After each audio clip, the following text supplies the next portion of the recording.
সবাইকে, দেখছেন দিনের প্রধান খবর আর খবরের বিশ্লেষণ নিয়ে আমাদের নিয়মিত আয়োজন বাংলাদেশ এখন। আপনাদের সঙ্গে আছে আমি জান্নাতুল ফেরদৌসী।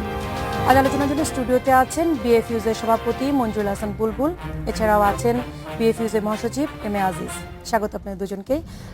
আমরা আলোচনা শুরুর আগে আমাদের যে আজকের গতকালের যে প্রধান শিরোনামগুলো তার কিছু উল্লেখযোগ্য অংশ দেখে আসছি আমাদের প্রধান খবরের কিছু অংশ। বিএনপি চেয়ারপারসন খালেদা জিয়া গতরাত থেকে তার গুলশান কার্যালয়ে অবরুদ্ধ। কার্যালয়ের সামনে মোতায়েন করা হয়েছে অতিরিক্ত পুলিশ, রয়েছে জলকামান ও সিটি কর্পোরেশনের ময়লার গাড়ি। এরই মধ্যে খালেদা জিয়ার সঙ্গে দেখা করেছেন বিএনপির অনেক নেতাকর্মী। আবার কার্যালয়ের সামনে থেকে 8 যুবদল নেত্রী সহ কয়েকজনকে আটকও করেছে পুলিশ। পৃথিবীতে আর কোন সংসদীয় গণতন্ত্র আছে যেখানে যারা প্রতিবাদ করবে তাদেরকে ঘরে আটকে রাখা হবে, মিছিল করতে দেওয়া হবে না, হুঙ্কার দিয়ে বলা হয় তোমরা নামতে পারবে না।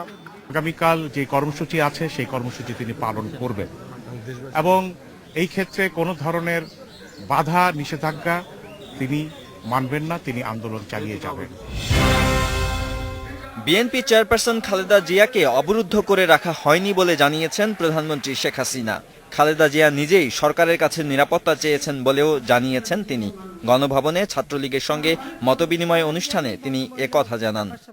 উনি অফিসে থাকছেন, তাকে যে বলছে আপনি আপনার বাসায় যান না, বাসায় যাবেন না। আগে আমি একটু খবর পাচ্ছিলাম যে ওনার অফিসে নাকি আগে থেকেই ওনার পছন্দ মতো খাট পালং গদি টদি সব ব্যবস্থা হচ্ছে। হ্যাঁ দেখেন কোন অফিস সেটা খুঁজে বেড়াচ্ছিলাম, তবে দেখলাম যে ওনার গুলশান অফিস, এবং উনি ওখান থেকে যাচ্ছেন না। আর বলছে কি ওনাকে নাকি বন্দি করে রাখা হয়েছে। কে বন্দি করেছে? কয়েকদিন আগে উনি চিঠি দিয়েছেন ওনার নিরাপত্তা চেয়ে। কয়েকদিন আগে উনি চিঠি দিলেন ওনার নিরাপত্তা জোরদার করার জন্য। আর যে নিরাপত্তা জোরদার করতে গেলে পরে বন্দি করে রাখছে, তা মানুষ যাবে কোথায়? ঢাকায় কয়েকটি বাস ও অন্যান্য যানবাহনে আগুন দিয়েছে ও ককটেল হামলা চালিয়েছে দুর্বৃত্তরা। হাতিরপুলে দুর্বৃত্তদের ছোড়া ককটেলে ঝলসে গেছেন এক রিকশা যাত্রী। এদিকে রাজধানীতে সব ধরনের সভা সমাবেশ নিষিদ্ধ করেছে ঢাকা মেট্রোপলিটন পুলিশ। সন্ধ্যা থেকেই বিজিবি মোতায়েন আছে শহরে। 4 তারিখ বিকাল 5টা থেকে পরবর্তী নির্দেশ না দেওয়া পর্যন্ত সকল ধরনের সভা সমাবেশ নিষিদ্ধ করা হয়েছে। বাহিরে সকল ধরনের সভা সমাবেশ নিষিদ্ধ করা হয়েছে, তবে ধর্মীয় কোনো অনুষ্ঠান কিংবা সামাজিক অনুষ্ঠান সেই ক্ষেত্রে আমাদের সাথে অর্থাৎ পুলিশের, ঢাকা মেট্রোপলিটন পুলিশের মানে নলেজ সাপেক্ষে, অনুমতি সাপেক্ষে সেটি করা যাবে। নাশকতার আশঙ্কায় দেশের বিভিন্ন স্থান থেকে দূরপাল্লার যানবাহন বন্ধ করে দিয়েছেন পরিবহন মালিকরা। গত রাত থেকে ঢাকামুখী যানবাহন সীমিত রাখা হয়। পরিবহন মালিকরা জানান, হামলার আশঙ্কা থেকে তারা ঢাকামুখী যানবাহন চলাচল বন্ধ রাখার সিদ্ধান্ত নিয়েছেন। দেশের বৃহত্তর স্বার্থে প্রধান দুই দলকে সংলাপে বসার আহ্বান জানিয়েছেন গণফোরাম সভাপতি কামাল হোসেন। নিজ বাসভবনে বিভিন্ন রাজনৈতিক দলের নেতাদের সঙ্গে বৈঠক শেষে তিনি এ আহ্বান জানান। আমি তো দুই দলের প্রতি কেন সকল ওনাদেরকে বলছি যে আপনারা জনগণের প্রতি শ্রদ্ধাশীল হন। জনগণ যে শান্তিটা চায় আপনারা সেইভাবে আপনারা রাজনীতি করেন। আপনারা যে সমস্যা, যে মতবিরোধ আছে, এইগুলো মীমাংসার জন্য সংলাপ, আলাপ আলোচনা, শান্তিপূর্ণ প্রক্রিয়ায় সমাধান করেন। রাজধানীর লালবাগের ইসলামবাগে বোমা হামলায় কৃষক লীগ নেতা ইদ্রিসুর রহমান নিহত হয়েছেন। একটি সালিশি বৈঠকের সময় পাশের ভবনের ছাদ থেকে কয়েকটি বোমা ছোড়া হয়। এতে ইদ্রিসুর রহমান নিহত এবং আহত হন 5 জন।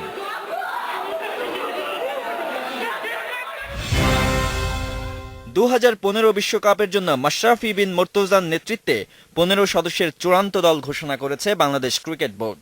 সহ অধিনায়কের দায়িত্বে থাকবেন সাকিব আল হাসান। Nadim Mahmud, Independent News. দেখছিলাম আমাদের শিরোনামগুলি, চলে যাচ্ছে সব শিরোনাম নিয়ে বিশ্লেষণ নিয়ে অতিথিদের কাছে। বুলবুল ভাই এবং আজিজ ভাই দুজনে দেখছিলেন যে গত কদিন থেকে স্বাভাবিকভাবে আমাদের শিরোনাম 5 জানুয়ারি এবং গতকাল রাত থেকে আসলে বেগম খালেদা জিয়া। প্রথমে বুলবুল ভাইয়ের কাছে যাবো যে বেগম খালেদা জিয়া তার কার্যালয়ে অবরুদ্ধ নাকি অবরুদ্ধ না, আপনার মতামত? সেটা আপনি যেমন সাংবাদিক হিসেবে কনফিউজড, আমরাও কনফিউজড এই অর্থে যে আমরা আজকে তো সংবাদপত্র ছিল না, গতকালকে সংবাদ মানে এই খবরগুলি আমরা অনলাইনেই দেখছিলাম, এবং যেটা সন্ধ্যায় মাননীয় প্রধানমন্ত্রী ছাত্রলীগদের উদ্দেশ্যে বললেন যে তিনি বন্দী না, তিনি ইচ্ছা করলে বাড়ি যেতে পারেন। সারাদিন অনলাইনের মধ্যে তাই ছিল যে পুলিশ বলেছিল যে আপনি যদি বাড়ি যান তাহলে পরে আপনাকে আমরা পাহারা দিয়ে নিয়ে যাব। কাজেই সেই দিক থেকে প্রধানমন্ত্রী যখন নিজে বলেন যে তিনি বন্দী না, আর বিএনপির পক্ষ থেকে তিনি বাড়ি যাচ্ছেন না কেন এরকম কোনো ব্যাখ্যা যেহেতু নাই, কাজের মধ্যে একটা বিভ্রান্তি তো আছেই। কাজেই বিএনপির নেত্রী যদি বাড়ি যাওয়ার চেষ্টা করেন, সেখানে যদি বাধা দেওয়া হয়, তখন আমরা বলতে পারবো যে তাকে নড়তে চড়তে দেওয়া হচ্ছে না, এইরকম একটি অবস্থা হয়তো আমরা বলতে পারি। কিন্তু এই মুহূর্তে পর্যন্ত যে ব্যাখ্যাটি আমাদের সামনে, এবং বিশেষ করে সন্ধ্যায় প্রধানমন্ত্রী বলার পরে আমার মনে হয় যে, কারণ ইতিমধ্যে আজিজ ভাই এসছেন, ওনারাও তো দেখা করেছেন তার সঙ্গে, অবরুদ্ধ করে থাকলে তো তার সঙ্গে সাংবাদিকরা দেখা করেছেন, তার দলের। কিন্তু সামনের যে পরিস্থিতি, পুলিশ, জলকামান, সিটি কর্পোরেশনের ময়লার গাড়ি, এটি একটি পরিস্থিতি, কারণ 25 জানুয়ারিকে সামনে রেখে যে উত্তপ্ত পরিস্থিতি, সেই পরিস্থিতির কারণে করা হয়েছে। আমি সারাদিন ধরে এটি জিজ্ঞাসা করি, আমার মনের মধ্যে ধরেন, মানে আমি একটু অন্যভাবে বলি যে, যদি আমাদের গণতন্ত্রটা এইরকম হতো যে এইরকম একটা জনসভা ঘোষণা দিয়েছে, দুই দলের মধ্যে উত্তেজনা আছে, এক দল একদিন পেছালো একদিন কমালো, এরকম একটা জায়গায় যদি আমরা একটা জনসমাবেশ দুইটি দলই করতে পারতাম, তাহলে কত ভালোই না হতো। কিন্তু দুঃখজনকভাবে এই নজিরগুলি তো বাংলাদেশে আমরা প্রতিষ্ঠিত করি নাই। আমি পুরনো ফাইলগুলিও দেখছিলাম যে 2004 সনে, 2005 সনে, 2006 সনে আমি দেখলাম যে আইন সালিশ কেন্দ্রে একটা রিটও আছে, ঢাকায় ঢুকলে পরেই গণগ্রেপ্তার করা হতো, যে কালকে বিরোধী দলের বা 14 দলীয় জোটের কর্মসূচি আছে, গণগ্রেপ্তার করা। সেই ঘটনাগুলির পুনরাবৃত্তি হচ্ছে। আমি জিজ্ঞেস করেছিলাম পুলিশকে, এবং আমাদের রিপোর্টারকে জিজ্ঞেস করেছিল যে কেন বেগম খালেদা জিয়ার বাসায় কালকেই, মানে গত রাতেই কেন পুলিশ মোতায়েন করা হলো। তারা যেটা বলেছেন, আমি সত্য মিথ্যা জানি না, তারা যেটা বলেছেন যে এটি একটি কৌশলের বিষয় ছিল বিএনপির পক্ষ থেকে, যে হঠাৎ করেই রুহুল কবির রিজভী নয়াপল্টনে অসুস্থ হয়ে পড়বেন, এবং তাকে দেখার জন্য বেগম খালেদা জিয়া সেখানে যাবেন, এবং তিনি সেখানেই অবস্থান নেবেন, অবস্থান নিয়ে 5 তারিখের সমাবেশ মানে তত্ত্বাবধান করবেন বা নেতৃত্ব দেবেন। যে কোনোভাবেই হোক বিএনপির পক্ষ থেকে এই তথ্যটি বাইরে চলে গেছে, পুলিশের কাছে চলে গেছে, যার ফলে রিজভী সাহেব অসুস্থ হয়ে পড়েছেন, এটা ঠিক, কিন্তু তাকে দেখতে যাওয়ার জন্য আর খালেদা জিয়া বের হতে পারেন নাই। অর্থাৎ বিএনপিগতভাবে বা 20 দলীয় জোটগতভাবে তাদের যে একটা বড় পরিকল্পনা ছিল, এই পরিকল্পনাটি কোনোভাবে সরকারের কাছে গেছে, এবং যার ফলে পরিকল্পনাটির কারণের জন্যই তার আজ সরকারের দিক থেকে তো সিদ্ধান্ত আসছে যে তারা এই ধরনের কৌশল, তারাও তো সরকারও তো একটা কৌশল নিয়ে এগিয়েছে। কাজে আমার ধারণা এখানে কৌশলগত জায়গাটিতে সরকার, পুলিশ একটা শক্ত অবস্থান নিয়েছে। আরেকটি হচ্ছে যে পুলিশকে আমিও জিজ্ঞেস করেছিলাম যে আপনারা এত মানে সমাবেশ করতেই দেবেন না, বা ঢাকায় লোক আসতেই দিবেন না কেন? কারণ আমি মনে করি যে একটা সমাবেশ করা, ঢাকায় আসা, গণসমাবেশ করা, এটা গণতান্ত্রিক অধিকার, এটাতে বাধা দেওয়ার কোনো কিছু নাই। কিন্তু পুলিশের একটি অংশের পক্ষ থেকে এমন ব্যাখ্যা দেওয়া হয়েছে, এটাও আমার সত্য মিথ্যা জানি না, ব্যাখ্যাটি যেহেতু আমি নিজেই জিজ্ঞেস করে জেনেছি, ব্যাখ্যাটি হলো এরকম যে বিরোধী দলের পক্ষ, বিশেষ করে বিএনপি জামাত জোটের পক্ষ থেকে তাদের ধারণা যে আওয়ামী লীগের নেতাকর্মীদের চাইতে পুলিশই হচ্ছে তাদের সবচেয়ে বড় শত্রু, এবং 5 জানুয়ারি নির্বাচনের আগে বা জামাতের বিভিন্ন হরতালে পুলিশের উপর যেভাবে আক্রমণ করা হয়, পুলিশ আশঙ্কা করছিল এবার যে এই পুলিশকে টার্গেট করেই সমস্ত ধ্বংসাত্মক কার্যক্রমগুলি পরিচালিত হতে পারে, যার ফলে পুলিশ তাদের আত্মরক্ষার দিক থেকেও সিদ্ধান্তটি নিয়েছে। কিন্তু আমি মনে করতে চাই যে আমি পুরনো জায়গাটাতে ফিরে যেতে চাই, যে আমাদের রাজনৈতিক ঐতিহ্যটাতে এরকম হতো যে গণতান্ত্রিক কর্মসূচিগুলি পালন করার ক্ষেত্রে কোনো বাধা সৃষ্টি করা হবে না, বা গণতান্ত্রিক কর্মসূচিগুলি পালন করার ক্ষেত্রে কোনো হুমকি সৃষ্টি করা হবে না, তাহলে খুবই ভালো হতো। কিন্তু এই ক্ষেত্রে আমি এখন পর্যন্ত যেটা আপনার প্রশ্নের উত্তরের শেষে বলতে চাই যে মাননীয় প্রধানমন্ত্রীর ঘোষণার পরে এটা স্পষ্ট যে তাকে অবরুদ্ধ করা হয় নাই, কিন্তু আমার ধারণা কৌশলগত কারণের জন্য তাকে আটকে রাখা হয়েছে, যাতে 5 তারিখের সমাবেশটাতে তিনি যোগ দিতে না পারেন। আমরা একই বিষয় নিয়ে আসবো কাছে, তবে আমাদের ছোট্ট একটা বিরতি নিতে হচ্ছে। দর্শক, মাত্র 40 সেকেন্ড একটা বিরতিতে যাচ্ছি, আমাদের সঙ্গে থাকুন।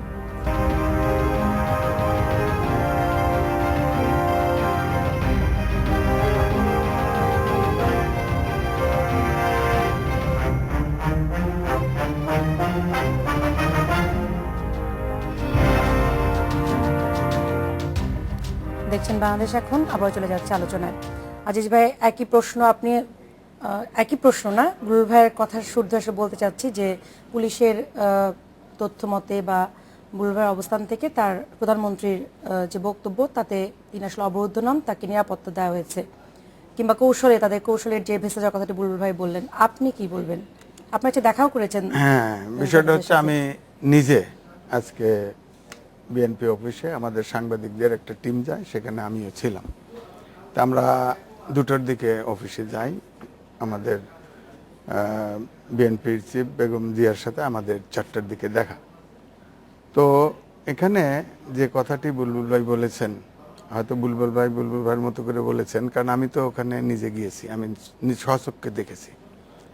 আর আপনার এখানে রিপোর্টে যখন লিড রিপোর্টটি আপনি দেখালেন, সেখানে জলকামান আছে, পুলিশ, অসংখ্য পুলিশ, সাংবাদিক সবাই আছে।